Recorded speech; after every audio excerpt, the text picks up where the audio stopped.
It's nice to be here in Richmond. This is an amazing store, and the staff from the get-go when we first started planning this has been wonderful, so I really appreciate that. This is the 29th, 30th out of 32 or 33 or 34 stops on a 5-week book tour. I have been on the road since October 28th or something like that. It begins to feel like this is my job, this is what I do. I go from place to place and I talk about my books. Basically I'm touring behind two different books, Book Life, which is a writer's strategy manual, and we'll get to that second, and Finch, a noir fantasy novel. And just in the last week or two, things have really kind of caught fire, in particular, because NPR, National NPR, has featured the books. The Washington Post and LA Times both did really great reviews of Finch, and I just heard from my agent that the book has been sold in, I don't know, something like 10 or 12 countries over the last couple of weeks as well. So it's really kind of going great guns. I've also been doing a variety of events, which has been wonderful. I've been doing great independent bookstores like Fountain, doing lectures at MIT and Library of Congress. I'm doing an event in a bar. I'm doing an event in a comic book shop, and I've just loved the variety. And also love the fact that everywhere I've gone, people have been passionate about books. When I go to colleges, you know, you hear about apathetic college students, but the ones that I've met are really impassioned about books and really psyched about reading. So that's been great too. I have a copy of Book Life here that is my private, personal copy that I've been having everyone I meet sign. So it'd be lovely if you would sign this, whether you buy a book or not, before you leave. And you can sign it any way you like. One of my best friends, Tessa, crossed out my bio note in the back and wrote, "Jeff Vandermeer is a curmudgeon and does not get any ice cream." So you can write whatever you like. A few facts about the tour so far. Things that I didn't do. I didn't get a tattoo in Portland. I slept in instead. I didn't get mugged in Baltimore and didn't smoke pot in Seattle. Things I did do instead, I drove up the Pacific Coast Highway between LA and San Francisco, which was wonderful. I went from a hotel off of Times Square to the wilds of New Hampshire in about 2 hours, which almost gave me the bends, going from so many people to so few. I got to hear stories about my friend Jeff Johnson's stint as John Irving's bodyguard, which is quite interesting. He was asking John Irving, "How do you distinguish one of your stalkers?" And he says, "Oh, you'll know." And one of them showed up at the event with a sign that said, "Why won't you talk to me, John?" Another was wearing a bear head. So it was, in fact, obvious who his stalkers were. I got a great behind-the-scenes tour of the Library of Congress, where I learned the very bizarre fact that they have the world's largest collection of maps on underwear. So, didn't inquire further, I didn't want to know. And on a more serious note, I got to meet some great people like Lev Grossman in New York, talked to the fiction editor of The Atlantic, and also got a chance to sit down with the lead singer of the Willard Grant Conspiracy, one of my favorite bands. So it's been just wonderful for meeting people, readers, and everyone else. So, a few small things that I learned. A blazer is not a winter jacket.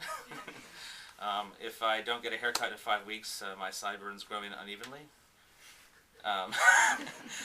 Use a credit card, not a paper bag, to get frost off of your windshield. And if your jacket is rumpled enough in Boston and you're standing there with half-full coffee cup in one hand while you're messing with your phone with the other, someone will put a quarter in your cup. So that's when I knew it was time to get my jacket dry cleaned. I would also say that the Virginia Highway Patrol is very observant. So,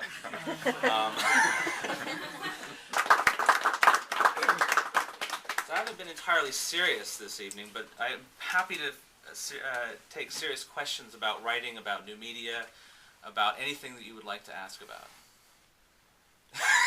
The onus is now on you. Questions, concerns, issues. If blogging had been around when you were first starting writing, would you have used it, or would you have waited until you had put more of that energy into getting the writing going? That's a really, really great question. I actually am glad that it wasn't around, because I think there is a certain apprenticeship you have to, and even when you have books out, you're still serving an apprenticeship because hopefully you're trying to get better. I hope I would not have, to be absolutely honest. I think there's a certain corrosiveness to it. I mean, I even see a lot of beginning writers on Facebook, for example, texting about the fact that they're writing while they're writing fiction. And I don't see how that can at all be helpful to their ability to concentrate or produce something that I actually want to read. So probably I wouldn't have. And in terms of advice, like a beginning writer who doesn't have a book out, who is working on a novel, it probably is best just to concentrate on that. A lot of new media experts talk about you need to build up an audience before you even sell the book, and I find this kind of counterproductive because the attention span on the internet is so short that can all dissipate in a second anyway. Unless you're someone like a Cory Doctorow or a John Scalzi who is blogging because you are a blogger and then you happen to write a novel, then that's a little different. It's like also with podcasting. You can't really become a podcaster because you want to be able to promote your novel, because being a podcaster is a full-time job. Like someone like Scott Sigler or Mur Lafferty, they do that like 24/7, and they also write, but they self-identify as a podcaster. So, so I think that's a great question, because I might not have had the patience, actually, if I'd had the blogging and the Facebook and everything else, to stay away from it, the self-discipline, and just write. There's lots of parallels I can find, like in numerous films, like over the years. Yeah. Like little bits, like here and there. Finch is very cinematic, first of all. It's probably the most... The book before is kind of funny. I set out to write a book that could never be filmed. And this one, I set out to write a book that I thought would make a good film. And so there's definitely bits of that. I was thinking of the texture of some of Terry Gilliam's early films. Obviously, I like Blade Runner. I think that's probably pretty obvious from the text, but I actually don't like the Philip K. Dick story that Blade Runner is based on, which is kind of heresy. But you know, stuff like that, the surreal stuff, the really good surreal stuff. There's a writer named the guy who did El Topo and Santa Sangre. I don't know if you're familiar. Yeah, I'm a big fan of him, and he's turned his efforts into comic books and graphic novels over the last 20 years through Humanoid Publishing out of France. And so he's realized all these amazing visions that he couldn't get into film because he couldn't find backers for his films. And so those comics are a huge influence. I think if I were to have said 5 or even 10 years ago that I was influenced by comics, people would kind of look down their nose at it. But there's so much amazing stuff out there in the graphic novel form that I'm finding sometimes inspiration more from those and the way that they cut and they edit and go back and forth between scenes than I am some novels. So there's definitely a cinematic influence in there. There's definitely a comics influence, in addition to a lot of political stuff and noir. I mean, all the clip sentences and stuff, that's definitely right out of the telegraphic kind of James Ellroy kind of school of writing. So, though it's a little different when it's mixed with the fantasy stuff. It takes on a slightly different texture. But I guess we have time for now. Okay. Everybody, let's give a hand to Jeff Vandermeer.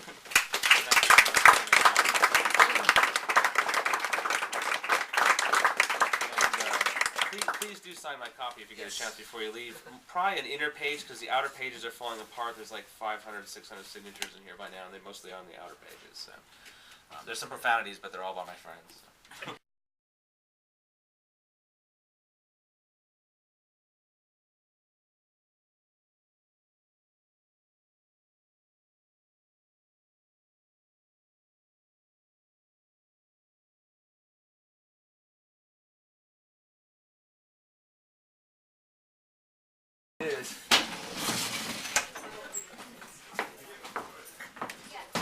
Hi there. We'll find out. Kelly, how do you shut that off? Huh? How do you shut this off? Big red button.